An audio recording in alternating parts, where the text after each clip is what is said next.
In Teleprime 4, we have come up with a great feature which is called import from Excel. So एक ये ऐसी requirement थी जिसको जो बहुत सारे बिजनेस ओनर्स की, अकाउंटेंट्स की, as well as an auditors की रिक्वायरमेंट थी, जहाँ पे वो चाहते थे कि जो हमारा डेटा एक्सेल के अंदर मेंटेन हो रहा है वो डायरेक्टली टैली में आ जाए. And now tally has bring up this feature which is excellently drafted. आपके पास कोई भी डेटा किसी भी फॉर्म में अवेलेबल है, आपने किसी भी सॉफ्टवेयर से डेटा निकाला हो, चाहे वो आपका एक बिलिंग पॉज का सॉफ्टवेयर हो, चाहे आपकी खुद की स्टार्टअप है और आपकी खुद की वेबसाइट है, उसका डेटा हो, आप वो डेटा निकाल के और डायरेक्टली एक्सेल के थ्रू इंपोर्ट कर सकते हैं टैली के अंदर.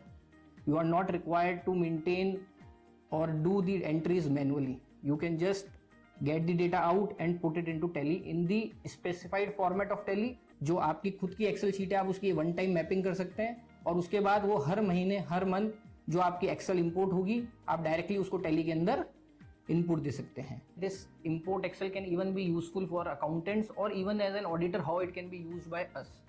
So suppose there is an e-commerce operator who is doing his sales at n number of websites through using Amazon or Flipkart or Swiggy, Zomato. Now all the invoicing and all the things are maintained at the Amazon portal only. But while filing the GST returns or while doing the compliances, he needs to maintain his tally also. तो आज तक क्या हो रहा था कि आदमी Excel से डेटा निकालता था अमेजोन का, और फिर उसकी 1 by 1 टैली के अंदर एंट्रीज पोस्ट करता था, which takes lot of time. And जब वो मैनुअल एंट्रीज करता था तो एक्यूरेसी पे भी एक क्वेश्चन मार्क हो जाता था. तो as an auditor we need to check it in detail कि भैया ये एंट्रीज जो हो रही है वो सही हो भी रही है कि नहीं हो रही है. या फिर लोग क्या करते थे, इसका शॉर्टकट यूज करते थे कि वो क्या करते थे, एक बल्क एंट्री टैली के अंदर पोस्ट कर देते थे. तो एज एन ऑडिटर जब हमें ऑडिट करनी पड़ती थी तो we use to again go back to the Excel and do the auditing from there only. But with this feature of import Excel now it is very easy कि आप अपना Amazon से एक आपकी एक्सेल जो एक्सेल है sales की उसको निकालें और उसको एक बार के लिए मैप कर दें टैली के साथ में. That's it.